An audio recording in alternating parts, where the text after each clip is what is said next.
Hello everyone, কেমন আছেন আপনারা সবাই? এই দেখুন অবস্থা আমাদের ফরিদাবাদে। এটা সকাল ৮টা। আমার মেয়েকে আমি স্কুলের জন্য ছাড়তে গিয়েছি। তার সাথে আমি ভাবলাম একটু ভিডিও করে নিয়ে আপনাদের সাথেও শেয়ার করি। লাইভ দেখুন আমাদের এই ফরিদাবাদের অবস্থা। তো এখানে যতটা না ঠান্ডা, তার সাথে পলিউশন অনেক বেশি, যার জন্য এখানে আপনি এটা মনে করবেন না শুধু ঠান্ডাই এখানে পড়েছে, পলিউশনেতেও এই অবস্থা হয়েছে। আর এর সাথে আজকে দিনটা আমার একটু ভালো গেছে। আমার ছোট মেয়ে যে স্পোর্টসেতে একটা সেকেন্ড পজিশন পেয়েছে, মা হিসেবে এটা আমার খুব গর্বের ব্যাপার।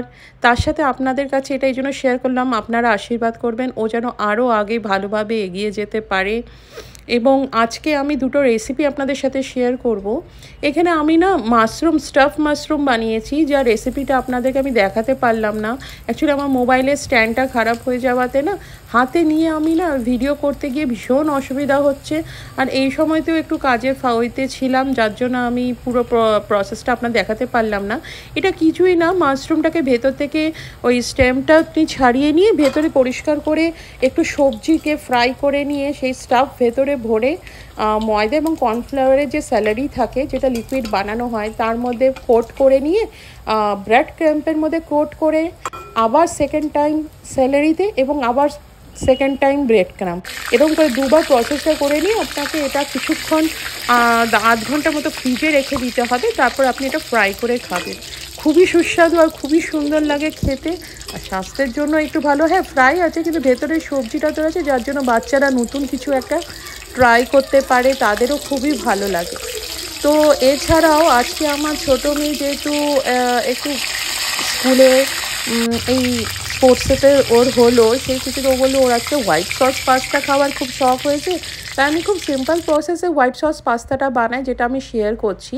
এখানে আমি বয়েল করে নিয়েছি পেনি পাস্তা, তার সাথে বাটার, এটা পেঁয়াজ, ক্যাপসিকাম, ক্যারেটস, এগুলোকে সবাইকে কুচিয়ে নিয়েছি। এছাড়া মজরেলা চিজ, আমি হোয়াইট সসটা ইউজ করছি। আপনাদের কাছে না থাকলে আপনারা সেক্ষেত্রে একটু কর্নফ্লাওয়ারকে জলে গুলেও সেটা হোয়াইট সসের জায়গায় ইউজ করতে পারেন। এই আমি ননস্টিক ফ্রাইং প্যানে করছি। ওখানে 1 চামচ তেলের মধ্যে একটা বড় চামচে আমি বাটার নিয়ে নিয়েছি 50 গ্রামের মতো। সেখানে কি হবে, যে বাটারটা মেল্ট হয়ে গেলে না আপনি এইখানে পেঁয়াজটাকে দিয়ে দেবেন। পেঁয়াজটা দেওয়া হলেই যত ভেজিস আছে সব এখানে দিয়ে দেবেন। পেঁয়াজটা একটু নরম করে নেবেন আগে ভেজে, তারপরে সবজিগুলো যেগুলো আপনি আপনার পছন্দের মতো যাই মর্জি আপনি দিতে পারেন, কিন্তু ভালো করে একটু কুচিয়ে নেবেন। কেন কি হোয়াইট সস পাস্তাতে না বড় বড় সবজি দিলে ভালো লাগে না। তো এইখানে সব সবজিগুলো ভালো করে ফ্রাই হয়ে নরম হয়ে গেছে। তারপরে আমি এখানে না দুধটা দিয়ে দেব। দুধ দিয়ে আরেকটু ভালো করে এগুলোকে 5 মিনিটের মতো আমি নাড়িয়ে চড়িয়ে নেব। এখানে কিন্তু একটু আমি স্পিডে দেখাচ্ছি, কারণ অনেক কিছু এখানে আমাকে স্কিপ করতে হয়েছে, মোবাইলটা যেহেতু হাতে নিয়ে আমাকে করতে হচ্ছে। এখানে আমি হোয়াইট সস পাস্তাটা এখানে 2 চামচ দিয়ে দিচ্ছি। আপনারা এখানে একটা বড় চামচ কর্নফ্লাওয়ার জলে গুলে এখানে দিয়ে দিতে পারেন, যদি হোয়াইট সসটা আপনাদের কাছে না থাকে। তো সেক্ষেত্রে আমি এখানে আমার কাছে ছিল, আমি 2 চামচ ইউজ করেছি। ভালো করে ওটাকে মিশিয়ে নিয়েছি, কোনো রকম যেন এখানে লাম্পস না থাকে। আগে ভালো করে আপনারা এটা করে নেবেন। যখন ভালো করে সব মিশে যায় না, তারপরে এখানে হালকা আমি একটু নুন দিয়ে দিয়েছিলাম। আর তার সঙ্গে আমি মজারেলা চিজ যেটা, সেটাও এখানে দিয়ে দিচ্ছি। এই প্রসিডিওরটা করবেন। এতে কী হবে না, দুধটা যেটা তৈরি হচ্ছে আপনার ক্রিমটা, এটা খুবই গ্রেভিটা খুব সুন্দর একটা চিজি গ্রেভি তৈরি হয়, যেটা বাচ্চারা ভীষণ পছন্দ করে। তবে আরেকটা জিনিস, এইখানে কিন্তু দুধটাকে বেশি শোকাবেন না, একটু হালকা গাঢ়। আর যেই ফুটতে শুরু করবে সাথে সাথে পাস্তা দিয়ে দেবেন, নাহলে না পাস্তাগুলো শুকনো থেকে যাবে। এরপরে আমি না চিজ স্লাইসও ওপর থেকে একটু দিয়ে, পিৎজা সিজলিংটাকে ওপর থেকে দিয়ে এটাকে ঢাকা দিয়ে আরও 5 মিনিট আমি কুক হতে দেবো। এরপরেই আমার এটা পাস্তাটা রেডি। ভালো করে মিশিয়ে নিয়ে নাড়িয়ে ছড়িয়ে আমি এটাকে নামিয়ে নেব। এই দেখুন সমস্ত প্রসিডিওর কমপ্লিট। খেতে দুর্দান্ত লাগে, সেরকম কোনো কিছুই এখানে দরকার পড়ে না। বাচ্চাদের ভীষণ পছন্দের হয়। চিজ হলেই বাচ্চাদের কোনো কথা নেই। এই জন্য যতটা কৃপণতা করবেন না, আমরা তো সবসময় এগুলো বানাই না, যখন বানাবেন চিজটাকে একটু বেশি করে দেওয়ার চেষ্টা করবেন। তো আমি দেখাচ্ছি, দেখুন কত সুন্দর একদম লেয়ারে লেয়ারে আপনার এটা তৈরি হয়েছে। খেতে দুর্দান্ত লাগে, বাচ্চারা তো ভীষণ পছন্দ করে, আমার বাচ্চারা খুবই খুশি খেয়ে নিয়ে। তো মা হিসেবে এটাই একটা আমার মনে হয় আমাদের বড় প্রাপ্য, যেখানে বাচ্চাদের যদি কোনো কিছু ভালো লেগেছে তারা মন দিয়ে যদি কিছু খাচ্ছে।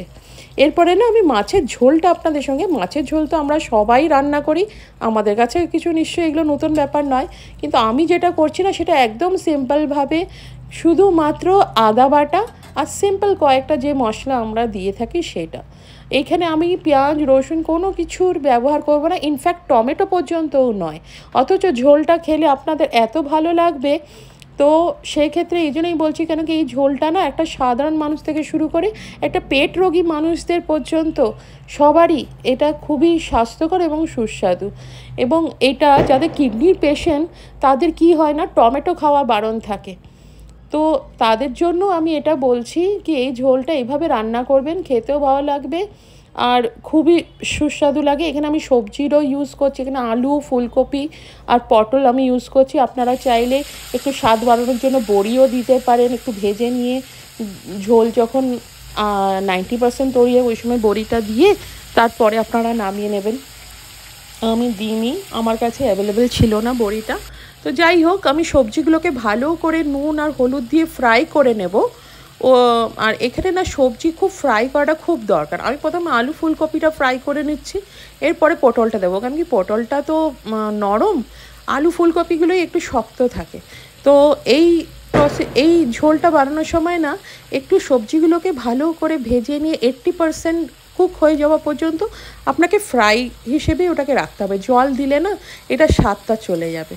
তাই আমি ভালো করে ফ্রাই করে নিয়ে আবার ঢেকে নিয়েও রাখবো, যাতে ওই ভাপেতেও যেন সেটা ভালো করে নরম হয়ে যায়। এই দেখুন আমি সমস্ত সবজি দিয়ে ঢেকে রেখেছিলাম, সবজিগুলো কত সুন্দর নরমও হয়ে গেছে আর বেশ ভালো রকম ফ্রাই হয়ে গেছে।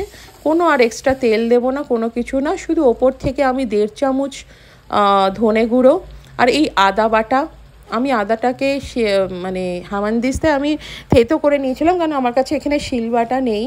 তো এখানে না আপনাকে একটা টিপস বলি, আদা যখন আপনি থেতো করছেন না তো ওর মধ্যে একটু নুন দিয়ে দেবেন, এতে কী হয় না আদা আরও ভালো নরম হয়ে যায়।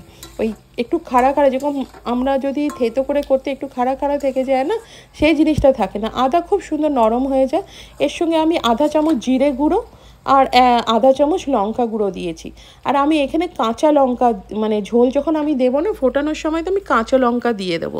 কাঁচা লঙ্কা দিলে কি হয় না, বাচ্চারা তো খুব বেশি ঝাল খেতে পারে না, তাই কাঁচা লঙ্কাটা আমরা কি করি, ঝোল দিয়ে যখন ভাতটা মাখি আমাদের, তো ওর মধ্যে কাঁচা লঙ্কা আর লেবু চেপে তারপর ওই মানে ওইটা খেতে এত সুন্দর লাগে। আপনারা আমার কথা শুনে একবার ট্রাই করে দেখবেন, কাঁচা লঙ্কাটা চিপে নেবেন আর মেখে নেবেন, তার সঙ্গে ওপর থেকে একটুখানি লেবুর রস চিপে দেবেন, সে টক ঝাল নুনটা এত সুন্দর লাগে ঝোলটা খেতে, আপনারা বুঝতেই পারবেন না যে এটা টমেটো ছাড়া, রসুন পেঁয়াজ ছাড়া এরকম করে ঝোল রান্না হয়েছে। তো এটা আমি আপনাদের শেয়ার করলাম, ঘরে যখন কেউ অসুস্থ থাকে তাদেরও মুখ কাটানোর জন্য, মুখে মানে স্বাদটা চলে যায়, তাদেরও ভালো লাগবে এটা খেতে। তো যত সিম্পলভাবে করা যায় ততই ভালো না, আমাদের তো যে অবস্থা আজকাল সব ভেজাল খেতে খেতে তো আমাদের সবার শরীরের অবস্থা খারাপ। তো এখানে নামানোর আগে আমি একটু ধনেপাতা দেবো বলে আমার বাগানে অল্প একটু আমি ধনেপাতার গাছ লাগিয়েছিলাম, সেখান থেকেই আমি নিচ্ছি, কারণ এই ন্যাচারালি আমরা যে ধনেপাতাগুলো দিই না, এটার গন্ধ বাজার থেকে নেওয়া ধনেপাতার মধ্যে আকাশ পাতাল তফাৎ থাকে। এর একটুখানি দেওয়াতেই যা সুন্দর গন্ধ আর স্বাদ আসে, সেটা একটা গুছা দোকান থেকে ধনেপাতা নিয়ে দিলেও সেটা পাওয়া যায় না।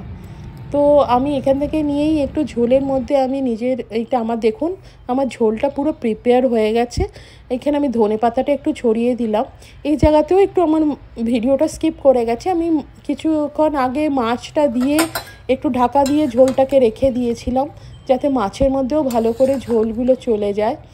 তো এই হচ্ছে আজকে আমার রেসিপি। আপনাদের কেমন লাগলো আমার ভিডিওটা বলবেন। আমি তো একটু ঝোলটা কম রেখেছি, আপনাদের প্রয়োজন মতো ঝোলটা কম বেশি করতে পারেন।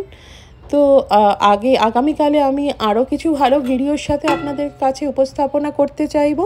আর আপনারা অবশ্যই আমাকে কমেন্ট করবেন, এবং যারা নতুন আছেন তারা আমার চ্যানেলটাকে সাবস্ক্রাইব করবেন, এবং আপনাদের কোনো রকম বক্তব্য থাকলে বা কিছু বলার থাকলে আমাকে অবশ্যই কমেন্ট সেকশনে বলবেন। আমি অপেক্ষায় রইলাম। ধন্যবাদ।